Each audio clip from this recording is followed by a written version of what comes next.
Pagi hari ini saya mau mengajak kita membahas satu topik terkait dengan pengalaman rohani, saudara. Ya, pengalaman rohani.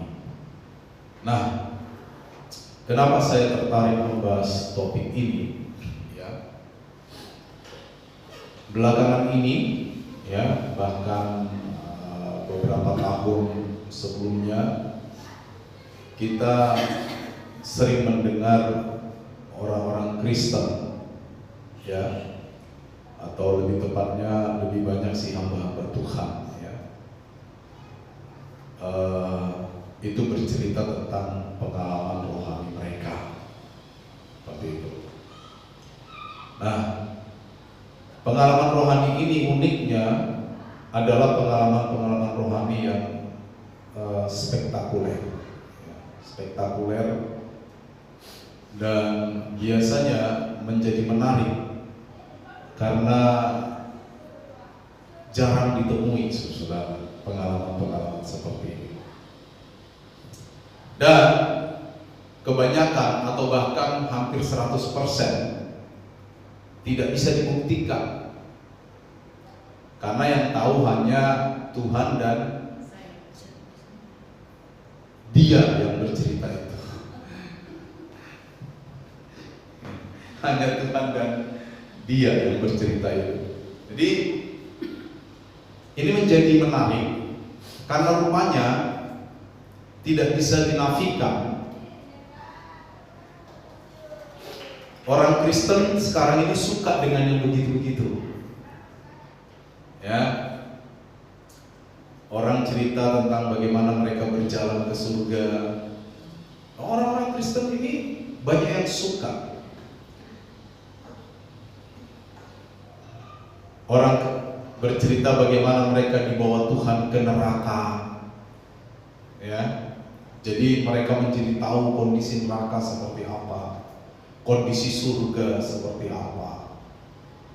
Atau bahkan ada orang yang punya mimpi-mimpi, ya, lalu mulai menjadikan mimpi itu menjadi dasar bagi dia untuk mengajar orang lain, ya. Saya beberapa kali ketemu dengan khotbah seperti itu, saudara. Jadi mimpinya menjadi dasar khotbahnya, ya. Dan banyak sekarang hamba-hamba Tuhan yang cukup terkenal, yang tipe pengajarannya seperti itu. Waktu COVID kemarin, beberapa hamba Tuhan berkata, saya melihat penglihatan bahwa akan ada orang banyak yang meninggal. Yang gak usah penglihatan juga orang mati, saudara, karena COVID. Ya. Tetapi ini disukai. Kita tidak bisa membendung gelombang ini. Orang Kristen sedunia tipenya hampir sama. Suka dengan yang mistis-mistis. Nah, pertanyaannya adalah, ya, bagaimana kita menyikapi jika ada orang yang kesaksian seperti ini, atau jika kita sendiri misalnya mengalami semacam mimpi atau penglihatan-penglihatan. Saya tidak sedang mengatakan bahwa semua penglihatan itu salah, tidak. Semua mimpi itu salah, tidak juga. Saya juga tidak sedang mengatakan bahwa kesaksian orang itu begini-begini itu bohong, bukan. Saya tidak sedang mengatakan itu. Tetapi ada patokan, ada ukuran, supaya kita tidak menjadi orang Kristen yang suka tahayul, seperti Paulus berkata, suka dengan cerita isapan jempol, senang dengan cerita-cerita dongeng-dongeng yang justru tidak membangun iman kita. Bagaimana kita menyikapi hal-hal seperti itu? Nah, ini yang mau kita bahas pagi hari ini. Tujuannya tentu saja supaya kita menjadi cerdas sebagai orang Kristen. Saya tidak mau jemaat yang saya layani tidak cerdas pikirannya. Ya, Semua harus menjadi cerdas terkait dengan iman kita kepada Tuhan. Supaya apa? Seperti firman Allah, supaya kita tidak mudah diombang-ambingkan oleh angin pengajaran palsu yang hari ini terlihat luar biasa. Ya, luar biasa. Sekarang banyak pendeta dadakan. Ferdinand Huta Heian sudah jadi pendeta kayaknya, mantan kader Demokrat. Dia suka melawan debat-debat di YouTube, nggak ngerti apa-apa. Debat kemarin dia klarifikasi minta maaf, ya gitu-gitu aja. Debat-debat salah nyinggung minta maaf, begitu aja. Banyak sekarang tiba-tiba cuman mau dapat cuan. Ya, dari sini juga saya serukan suara kehati-hatian dari mimbar. Hati-hati mendengar khotbah-khotbah yang beredar di YouTube. Saya tidak bilang bahwa khotbah di YouTube salah ya, tapi hati-hati. Ya, jangan polos-polos terima semua orang yang khotbah di YouTube. Banyak nggak ngerti apa-apa itu. Terus terang, saya berani ngomong gini, karena ini juga nanti masih di YouTube.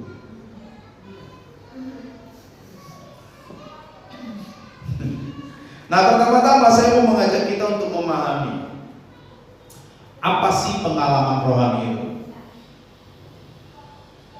Pengalaman rohani itu adalah sebuah pengalaman, artinya kita mengalami, ya, kita mengalami secara sadar atau tidak sadar. Kenapa saya bilang atau tidak sadar? Karena banyak orang mengalaminya hanya dalam mimpi. Orang mimpi kan nggak sadar, tapi ada juga orang bersaksi secara sadar mengalami. Yang sifatnya begitu pribadi. Pribadi berarti hanya dia yang tahu apakah itu betul atau tidak. Maksudnya faktual atau tidak, terjadi beneran atau tidak itu pengalaman itu, atau dia cuma bohong-bohongan, hanya dia yang tahu itu. Makanya saya bilang subjektif.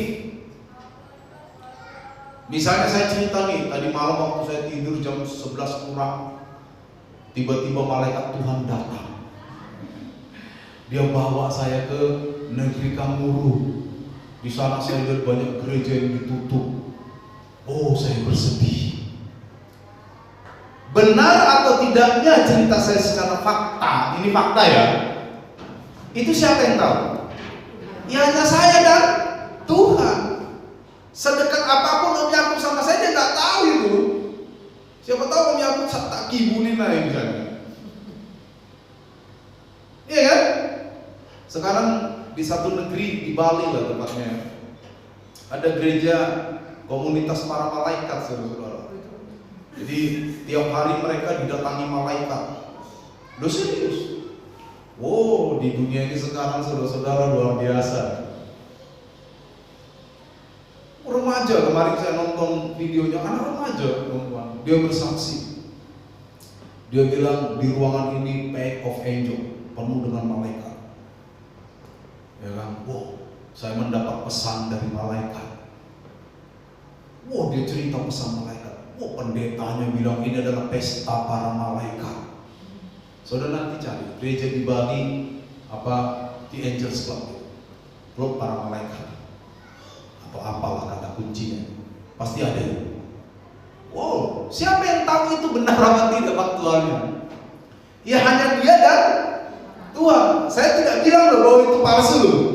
Saya nggak bilang, tapi yang saya mau bilang adalah setiap pengalaman rohani itu sifatnya subjektif, sifatnya pribadi. Hanya orang itu dan Tuhan yang tahu apakah itu faktual atau tidak. Tetapi saudara-saudara, walaupun begitu, selalu ada cara bagi kita untuk mengetahui atau menguji Ini benar tidak pengalaman ini? Ya. Benar tidak pengalaman ini? Nah, itulah yang mau kita bahas pagi hari ini. Jadi, bagaimana kita bisa mengujinya? 1 Tesalonika pasal 5 ayat 21 dikatakan, ujilah segala sesuatu dan peganglah yang baik. Seperti yang sering saya katakan, kata baik ya, agathos di dalam teks Yunani dan dalam pemahaman orang-orang Yahudi yang memakai bahasa Yunani waktu itu selalu terkait dengan benar. Jadi kalau kita mau semantikkan kata ini atau memahami kata baik di dalam kalimat ini, kira-kira bisa begini juga. Ujilah segala sesuatu dan peganglah mana yang benar. Karena setelah menguji, kita bisa temukan ada yang tidak benar, ada yang benar. Gitu loh. Ujilah segala sesuatu. Artinya apa? Termasuk pengalaman-pengalaman rohani, kita tidak boleh serta-merta karena ini terkait dengan Tuhan lalu kita terima semua. Hati-hati. Ya. Iblis pun mengaku kalau Yesus itu Tuhan. Iblis loh. Apalagi manusia kan? Tetapi saudara, firman Allah berkata kepada kita, ujilah segala sesuatu, dan setelah menguji, ambil yang benar, pegang yang benar. Begitu caranya. Jadi untuk kita dapat menentukan apakah pengalaman rohani ini benar atau tidak, kita harus menguji itu.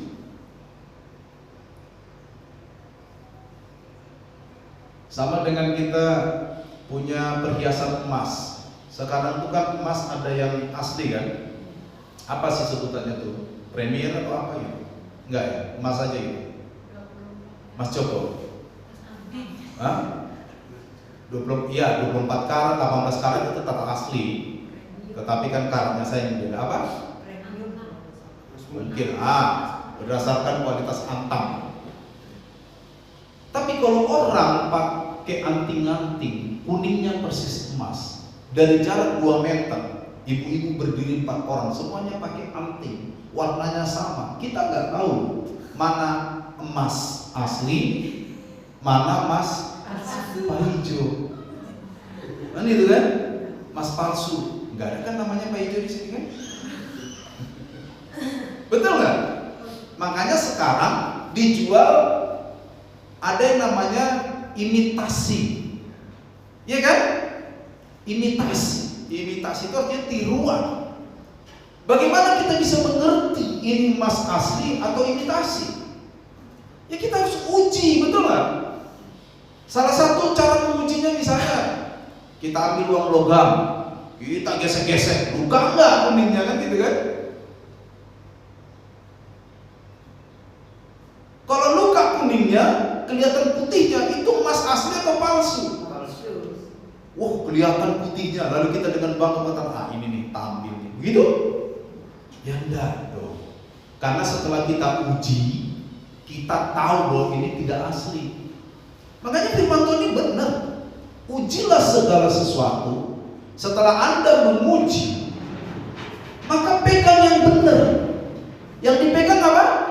Yang benar. Masalahnya dari orang Kristen yang banyak ini adalah, mungkin termasuk kita juga, mudah-mudahan tidak setelah ini, kita malas mengujinya.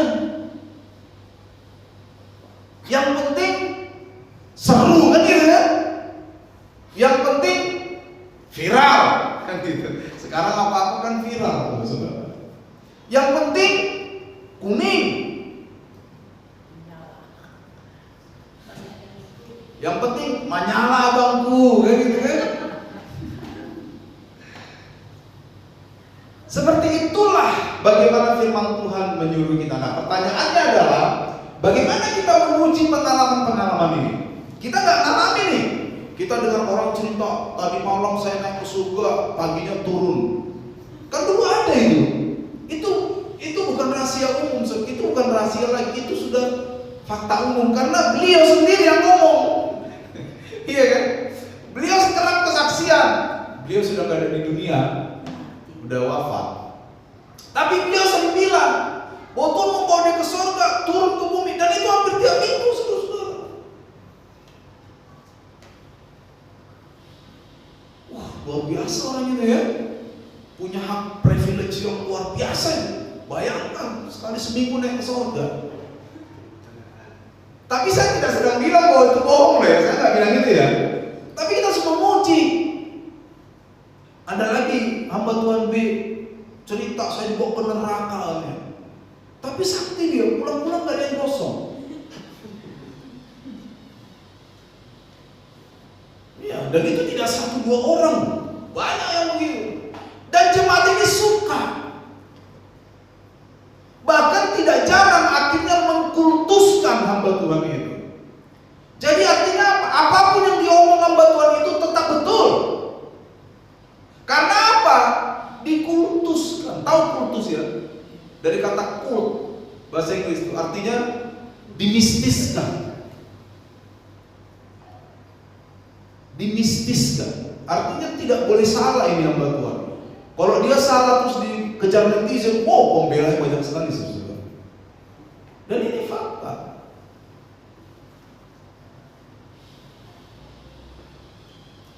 Ada yang cerita, saya melihat penglihatan ada pelangi di atas air. Ya iyalah, namanya juga air, kena matahari ada pelangi. Lu pernah kan dengar kesaksian?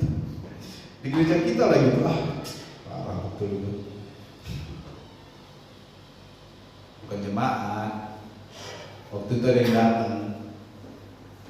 Suatu kali saya ke Lombok, saya turun ke Sedang Gile. Gila betul memang.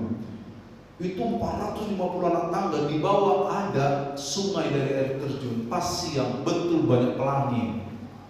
Saya bilang ya wajar ya. Karena air kan terjun, kena dasar kan muncrat, kena matahari. Itu dia. Tias. Oh bias. Saya kira itu peringatan bias. Bias. Jadilah pelangi, betul nggak? Makanya pelangi itu selalu muncul sehabis hujan. Karena di atmosfer kita itu masih basah. Dalam hati saya, iyalah. Tapi menurut dia itu penglihatan bahwa Allah beserta dia itu. Yang gak usah lihat pelangi, Alkitab sudah bilang kok bahwa Allah beserta kita. Kadang-kadang orang suka nambah-nambahin yang sudah jelas itu. Ya, oke. Jadi bagaimana kita menguji semua ini? Yang pertama, kita harus pahami bahwa setiap pengalaman rohani itu diberikan oleh Tuhan. Pasti ada maksud tertentu yang sifatnya mendesak. Ada urgensitasnya.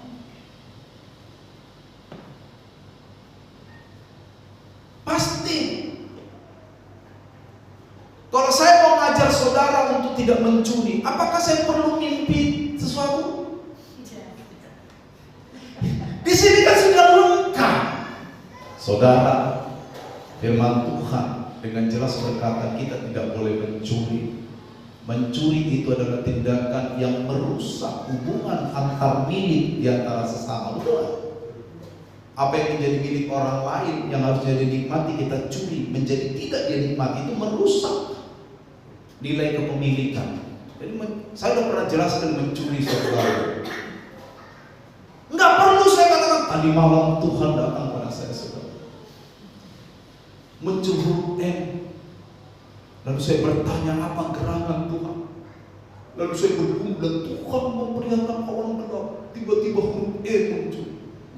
Kan nggak perlu begitu juga kan? mendesak sifatnya. Dan itu sudah ada di sini.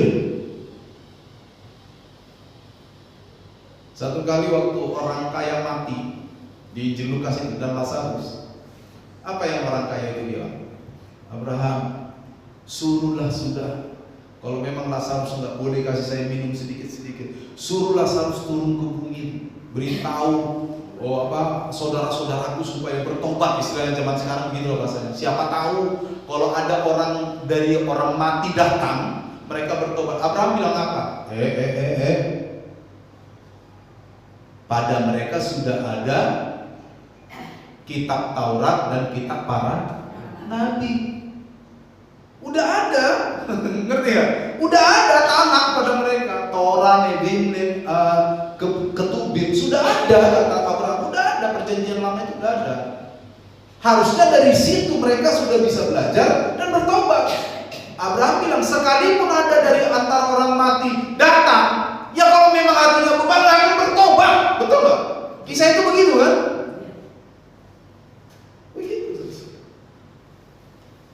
Jadi saudara, setiap pengalaman rohani itu diberikan untuk suatu kepentingan yang sangat urgent bagi Tuhan. Contoh misalnya di Alkitab, ini contoh di Alkitab ya. Waktu Yusuf bermimpi, waktu itu saudara-saudara, mimpi menjadi salah satu alat bagi Allah ya, untuk berbicara kepada orang-orang. Waktu itu ya. Kenapa mimpi menjadi salah satu alat? Karena waktu itu belum ada paidagogosnya, penuntunnya ini belum ada. Belum ada. Jadi Tuhan sering datang kepada seseorang memakai sarana mimpi. Ada urgensitasnya di sana, ada keterdesakan bahwa si Yusuf sedang dipersiapkan oleh Allah akan terjadi ini dan diperlihatkan. Dan waktu itu saudara sekali lagi saya tekankan, belum ada Alkitab. Jadi Tuhan bicara kepada Yusuf melalui mimpi. Tuhan bicara kepada Nebukadnezar melalui mimpi. Dan banyak orang di Alkitab Tuhan yang kepadanya Tuhan bicara melalui mimpi. Karena waktu itu mimpi menjadi salah satu sarana yang dipakai Tuhan untuk orang mengetahui kehendaknya. Kenapa? Belum ada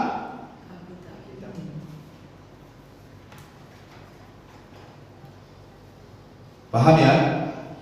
Jadi jangan bilang Yusuf diberi mimpi, maka saya pun diberi mimpi. Tuhan tegur Rasul, terus Alkitabmu buat apa?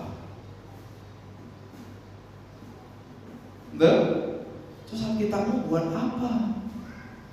Malas Tuhan membaca. Saya pengen langsung dapat mimpi aja.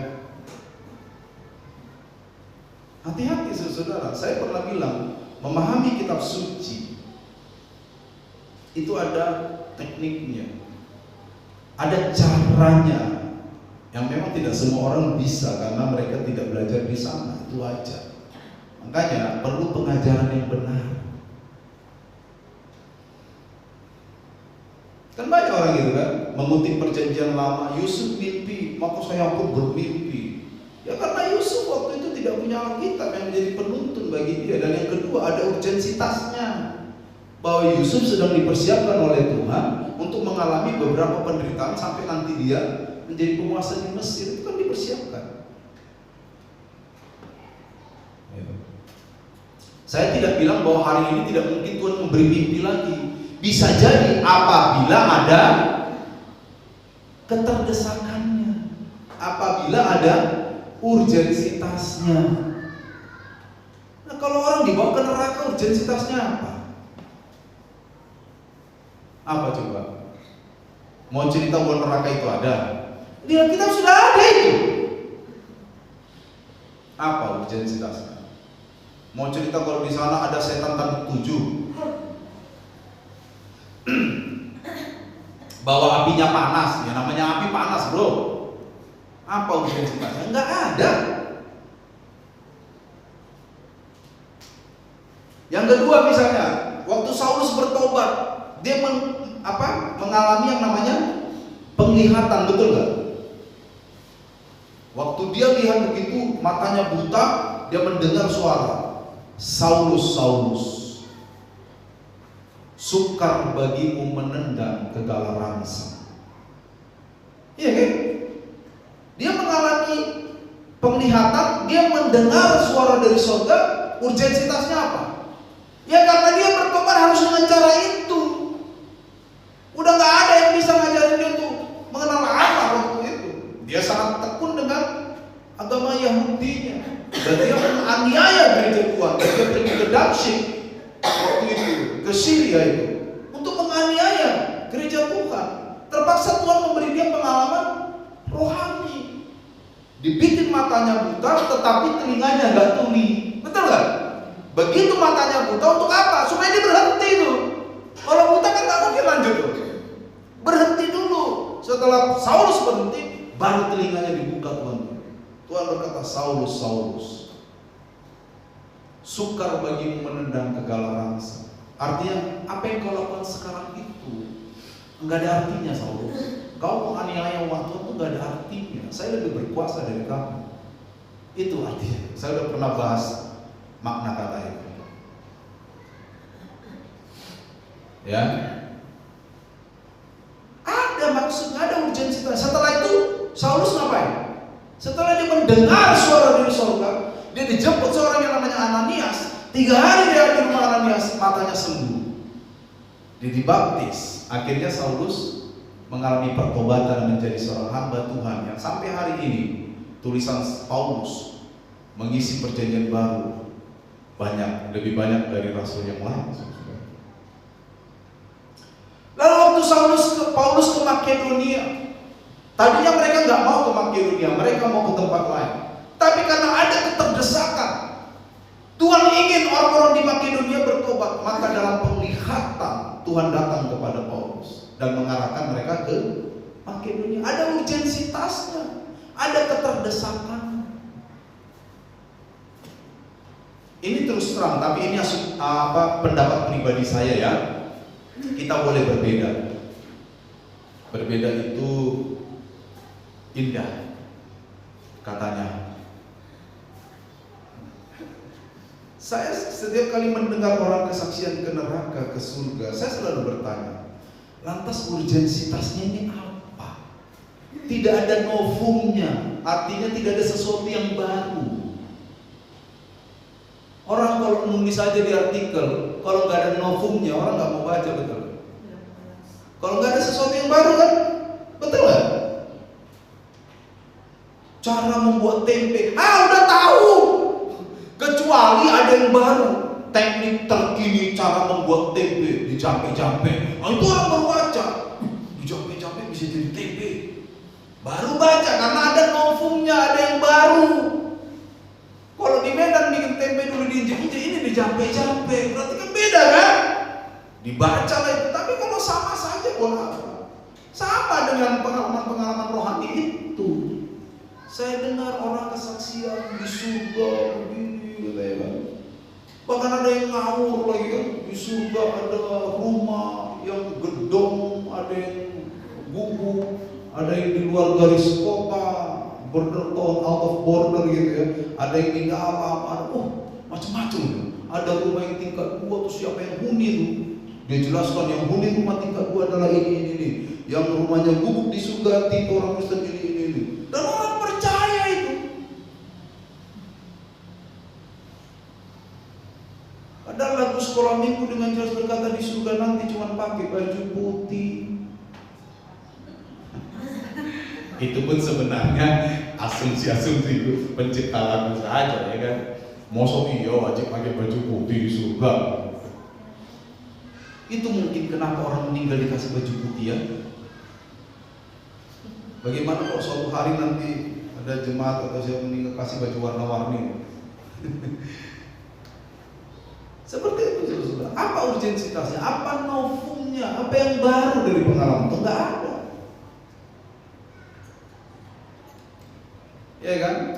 Yang ada apa? Sensasinya. Makanya saudara-saudara, kita harus menjadi cerdas ya.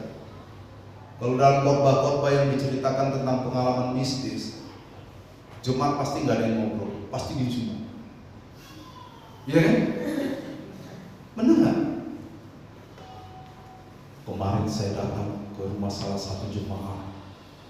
Waktu saya masuk gerbang, saya lihat ada simpang dulu besar sekali. Jemaat pasti nggak ada yang mainan, pasti simpang sih.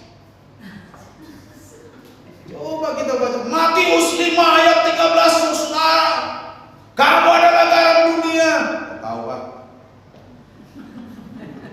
Loh iya kan? Banyak itu. Jadi istilahnya jangan mau dialihkan dengan cerita-cerita dongeng misalkan jempol. Apalagi? Udah itu contoh-contohnya. Ada banyak contoh sebenarnya pengalaman-pengalaman rohani. Tapi itu pun sekali lagi dari 3 contoh yang saya ambil ini, itu ada urgensitasnya. Tentang Yusuf waktu itu, ya tentu saja Allah bicara melalui sarana-sarana itu. Bahkan kepada nabi-nabi, waktu itu Tuhan langsung bicara, betul nggak? Betul kan? Kepada Elia, Tuhan bicara pakai siapa? Ya pakai dari surga kan? Elia jawab, aduh Tuhan aku stres. Kenapa you stres? Dikejar-kejar Isabel Tuhan, aku mau mati aja dah, mati kata Elia. Iya kan? Tuhan bilang jangan mati dulu Elia. Kamu pergi aja ke arah timur sana. Di sana nanti kamu ketemu sungai. Ya kan? Kerit, di situ akan aku pelihara kamu. Sampai di sungai Kerit dia bilang, mati aja Tuhan, mati. Stres aku ini. Tuhan kasih burung gagak ngantar roti, judulnya apa? Bino. Judul rotinya. Pernah dengar roti Bino?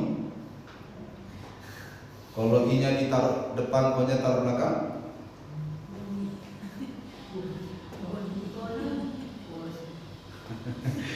Burung gagak ngantar roti di mana itu? Coba, ya hanya dengan Elia.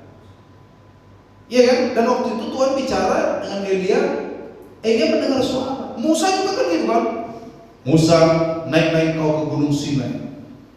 Persiapkanlah 2 loh batu supaya aku dapat menulis hukum-hukumku di atasnya. Betul nggak? Itu yang ngomong siapa? Tuhan, langsung didengar. Hari ini apakah kita perlu mengalami itu? Bangun anakku, ini hari Minggu. Sudah jam 5:30, ibadah jam 8 anakku. Apakah perlu begitu? Udah ada waker bro, di HP, betul nggak? Ya kan? Jangan bilang kepada Elia Tuhan bicara, berarti Tuhan akan bicara kepada aku tunggu Tuhan, kapan engkau bangunkan aku? Kalau hari Minggu aku tidak mendengar suaramu, berarti engkau sedang berkehendak aku tidak ke gereja Tuhan. Begitu?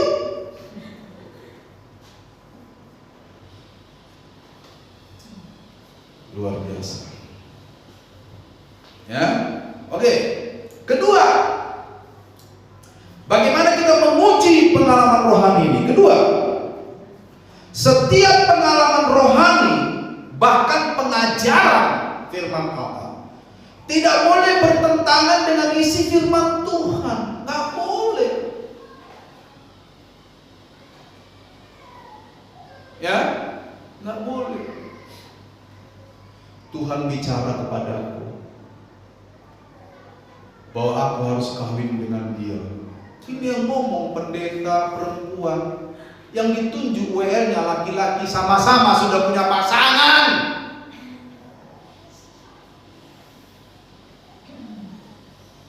Bejat. Lo bejat sebenarnya. Kawin mereka. Pendetanya udah punya suami, WL-nya udah punya istri, sudah punya masing-masing anak. Tuhan bicara.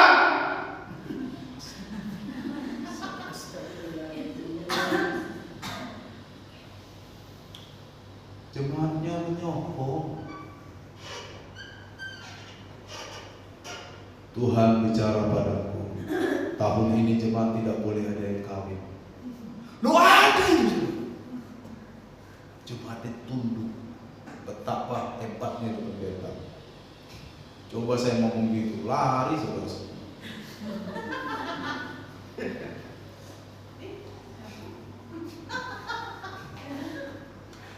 Loh, itu fakta yang saya omongin ini fakta semua saudara. Nggak ada karangan, fakta semua.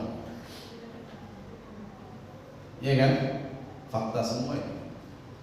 Saya nggak mau ngarang-ngarang. Apakah orang yang sudah menikah, punya pasangan, siapapun itu, entah pendeta atau siapapun, boleh ngambil suami orang menurut firman Allah nih? Kan begitu cara kita kan menguji perkataan ini benar apa tidak? Ini benar dari Tuhan apa tidak?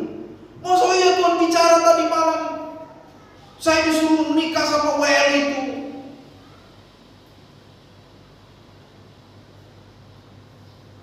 Istrinya WL tegang-tegang. Hah? Suaminya pendeta juga tegang-tegang. Pendeta kan perempuan ini. Dan itu bukan rahasia lagi, itu sudah ada di internet semua. Jadi saya enak nih bicara. Saya tidak sedang bongkar aib orang ya. Udah ada.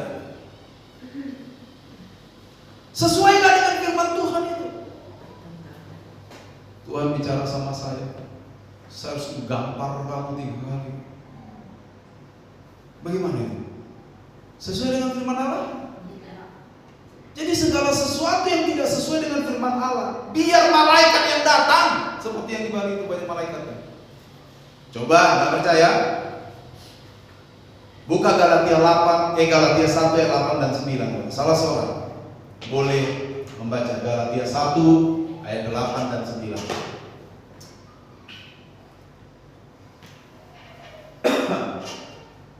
Galatia 1 ayat 8 dan 9. Salah. Sekalipun kami atau seorang malaikat dari surga yang memberitakan kepada kamu suatu Injil yang berbeda dengan Injil yang telah kami beritakan kepadamu, terkutuklah dia.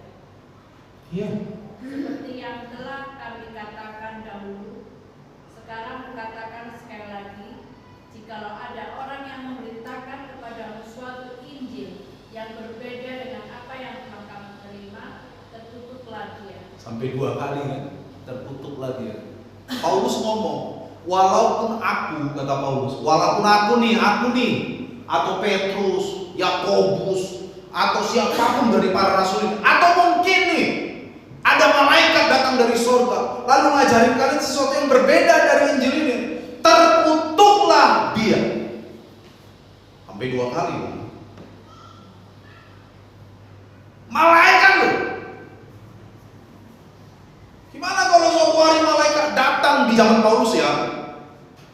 Karena waktu itu masyarakat di sana percaya dengan makhluk-makhluk surgawi bisa datang kepada manusia. Makanya waktu Maria mau melahirkan, mengandung Yesus kan yang datang malaikat.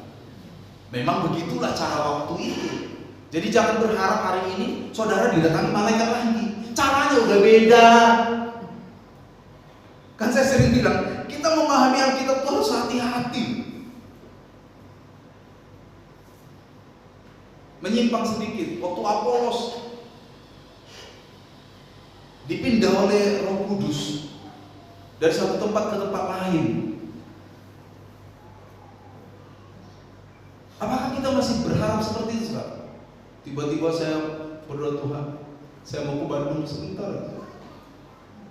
Ditaruh Tuhan ke Bandung itu dulu karena belum ada pesawat, karena terdesak, ada sida-sida dari Ethiopia terpaksa dipindah oleh Roh Kudus itu.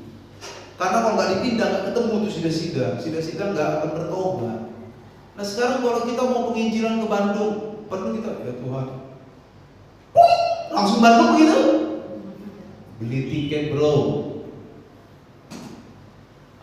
Jadi cara-cara yang berbeda itu.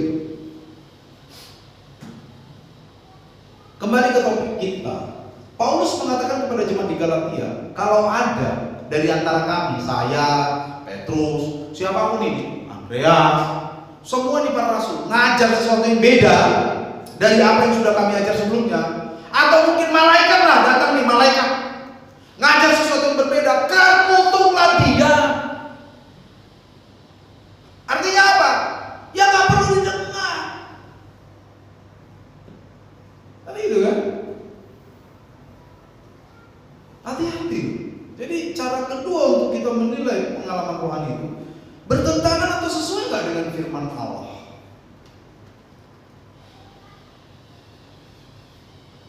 Di sorga ada rumah-rumah mewah, rumah gubuk. Itu sesuai nggak dengan firman Allah? Terus masih kita dengar ke pendeta. Maaf loh ya. Paulus aja bilang biarpun malaikat loh. Apalagi cuma pendeta kayak saya. Malaikat aja terkutuk kok.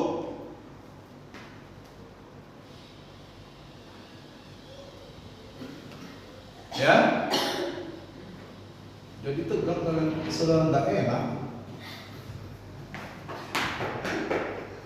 Ketiga, ya, setiap pengalaman rohani tidak boleh menjadi doktrin atau ajaran yang berlaku bagi semua orang. Misalnya soal kesembuhan, contoh. Soal kesembuhan saja. Prinsip dari kesembuhan itu bukanlah kesembuhan itu sendiri. Prinsip dari sebuah kesembuhan adalah bahwa Allah peduli terhadap hidup kita. Apakah semua orang Kristen yang sungguh-sungguh percaya Tuhan kalau sakit harus sembuh? Tidak. Karena kesembuhan itu sendiri bukan inti dari penyertaan Allah. Inti dari penyertaan Allah adalah tersedianya keselamatan kekal. Selama kita di bumi tersedianya damai sejahtera dan sukacita, ketenangan. Makanya Daud berkata, hanya dekat Allah saja aku tenang. Masalah Daud ada enggak? Ada. Waktu Daud dikejar-kejar Absalom, anak kandungnya sendiri, sampai dia nggak pakai sendal loh raja. Betapa sengsaranya dia nanti. Baca tuh Mazmur pasal 3, dia berbicara kepada Allah. Tapi bukan itu intinya. Apakah inti dari penyertaan Allah adalah kalau kita punya uang banyak? Kalau hanya mau punya uang banyak, tidak perlu mengenal Yesus kita. Orang-orang yang tidak mengenal Yesus di negara-negara maju, uangnya banyak. Makanya saudara, kalau Anda jadi Kristen, lalu kesaksiannya bagaimana Anda uangnya jadi banyak. Sebelum Kristen uang saya cuma 20. Mau M apa J? M. Setelah saya Kristen, uang saya meningkat jadi 200 M. Itu kesaksian macam apa? Langsung aja, nggak usah dulu jadi Kristen, bisnis aja yang bener. Pergi ke negara maju, nggak usah 200 M. Triliunan uang, kalau kamu bisnisnya bener. Itu berarti kita bisa kaya tanpa Tuhan loh. Betul? Duh, nggak ada yang betulin gitu. Ini harus saya tutupin ini. Orang bisa kaya tanpa Tuhan loh. Tapi memang karena inti kehidupan kita bersama Tuhan itu bukan soal kaya atau miskin, bukan soal sembuh atau tidak, bukan. Inti dari hubungan kita dengan Allah itu terkait dengan keselamatan kekal di dalam Kristus Yesus itu. Dan pertolongan kita selama ada di bumi apa? Ketenangan, damai sejahtera, betul nggak? Saudara pernah punya uang, mau beli bakso 3 mangkok cukup, tapi nggak tenang di hati? Iya kan? Saya pernah cerita dan ini kisah nyata. Seorang bapak-bapak yang kaya raya, suatu hari harus tidur di tumpukan sampah karena dia ada pengemis di situ tidur. Nyenyak betul dia. Di rumahnya saudara spring bednya harganya tapi dia nggak bisa tidur.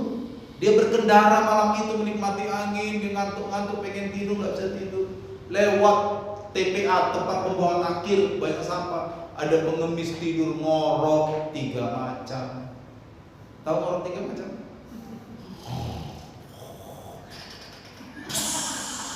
Itu orang, begitu tuh. Teman saya ada yang 5 tuh saya itu. 5 jenis dan itu tuh ulang terus. Orang kaya ini bilang enak, betul dia tidur ya, dan dia tidur di situ. Artinya apa?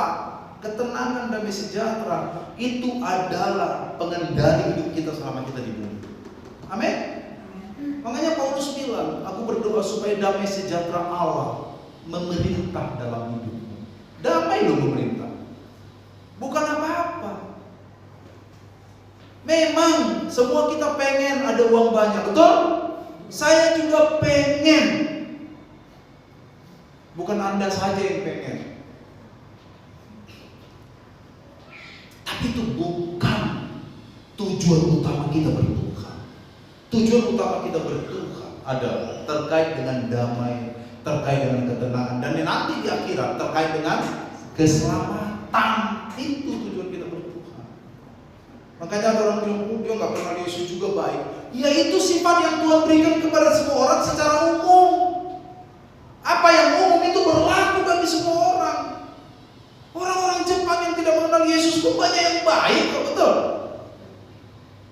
Karena itu sifat manusia yang Tuhan tahu. Sama, matahari Tuhan berikan untuk orang baik dan orang jahat. Masa iya orang jahat nggak dapat matahari? Nanti jalan bisa keteng. 3 suka nyolong, yang 4 suka sembahyang. Oh, matahari mereka jalan bertujuh. 3 nggak kena matahari, kemana dia pergi gelap, gitu.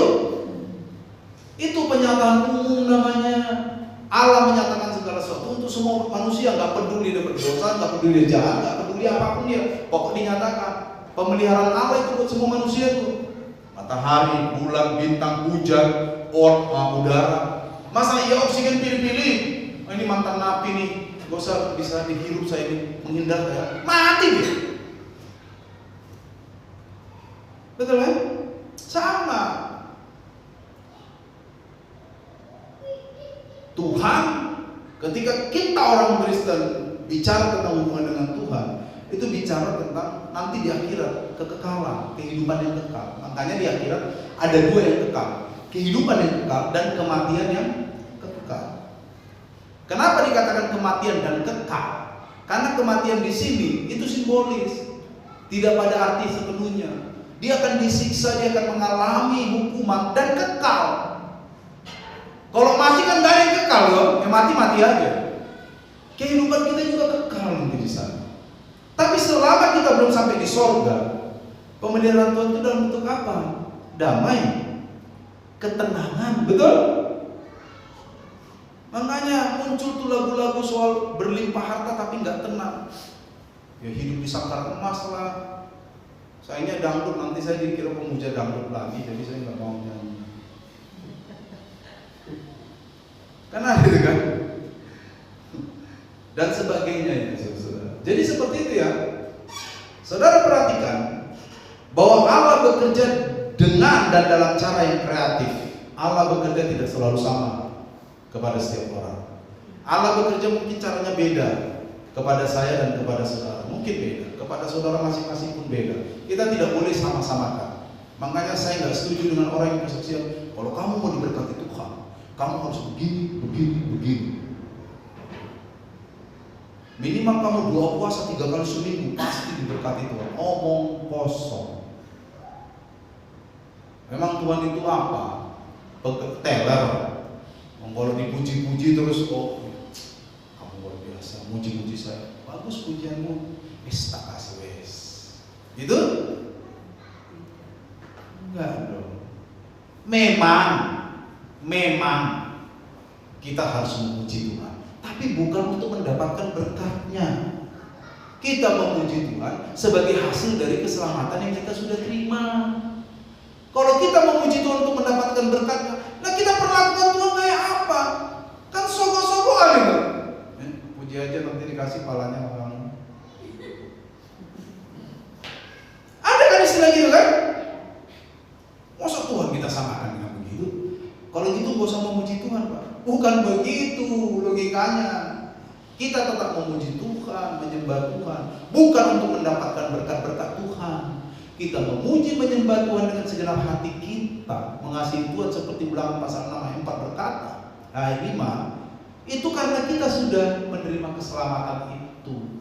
Bukan seperti di negeri seberang sana, kebaikan membawa keselamatan, tidak. Kita keselamatan harus menghasilkan kebaikan, terbalik. Kita loh ya. Jadi jangan pernah merasa Tuhan berhutang pada kita ya. Tuhan, saya kan udah pelayanan. Apa pelayanan? Fotokopi bahan sekolah minggu, tiap minggu. Tuhan tolong saya udah setia loh Tuhan. Itu doa yang salah. Tuhan, aku ada masalah. Tuhan itu senang dengan orang yang terus terang. Aku ada masalah, kurang uang. Setahu saya Tuhan, jalan keluarnya setahu saya nih, berkati pekerjaan saya Tuhan. Itu kan setahu saya. Tapi kan Tuhan bekerja kadang-kadang di luar pengetahuan kita. Tiba-tiba ada saudara kita nelpon, minta nomor rekening dong. Nah itu kan di luar nalar kita. Saudara, kalau saya mau kesaksian gitu-gitu, hidup saya penuh dengan yang begitu. Kalau enggak, mana bisa hidup saya? Betul kan? Begitu saudara. Tapi saya nggak pernah saksi loh sama saudara. Jangan sekali-sekali aja. Takutnya saudara minta sama saya.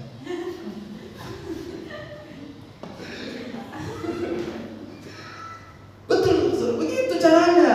Jadi kita berdoa, ada akal budi yang kita pakai, betul nggak? Saya selalu gitu kok. Tuhan, saya ada masalah. Ini saya harus urus.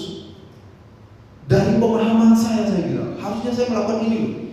Itulah memang yang bisa saya pikir sebagai seorang pendeta, sebagai seorang manusia yang punya pikiran. Tapi saya selalu bilang, saya percaya Tuhan punya cara-cara yang kadang nggak terpikirkan. Maka dari itu betul kata Matius, datanglah kerajaanmu jadilah kehendak. Bukan berarti kita nggak boleh mikir, boleh. Pak, saya punya hutang banyak. Menurut hemat pikiran kita, kalau kita misalnya punya hutang, berarti apa? Kinerja, penghasilan kita atur semua, misalnya mampu kita bayar. Tapi kalau nggak mampu ini kita lakukan karena keterbatasan, disitulah iman kita berfungsi. Amin. Lalu kita berkata, Tuhan, aku mau loh Tuhan, tapi tidak mampu. Tidak mampu. Maka izinkan Tuhan berkarya melampaui akal pikiran kita. Amin. Begitu caranya. Bukan Anda yang nggak pernah puasa tiba-tiba dipaksa puasa 3 hari, wafat. Banyak orang gitu saya dengar. Harus puasa begini 3 hari. Loh, saya punya mah. Apalagi saya ada gula darah di dalam. Kalau telat makannya gemetar, itu bukan karena dijamah Tuhan, karena gemetar. Disuruh 3 hari puasa. Yang ada orang mengunjungi, melayan. Iya kan? Bukan begitu. Saya yakin bukan itu cara kita datang kepada Tuhan. Cara kita datang kepada Tuhan adalah pakai seluruh akal pikiran kita, tetapi akui pula bahwa Tuhan bisa bekerja jauh melampaui akal pikiran kita. Karena Dia adalah Allah yang metafisik, di luar kemampuan kita. Oke, saudara-saudara. Jadi saudara-saudara, pengalaman rohani nggak boleh menjadi sama-samakan dengan orangnya. Dulu saya Pak sakit bisul, nggak ada obat yang bisa sembuhkan saya Pak. Saya panggil pendeta itu, tumpang tangan bisul saya Pak, sembuh. Sekarang Bapak punya bisul, coba ke pendeta itu. Nggak boleh begitu. Karena pengalaman orang beda-beda. Jangan sampai nanti pendetanya tumpang tangan lagi, nggak sembuh, pecah bisulnya, malah tambah parah. Dituntut itu pendeta. Ya, oke. Begitulah cara kita menyikapi pengalaman rohani. Jadi nggak boleh sembarangan ya. Pertama tadi apa?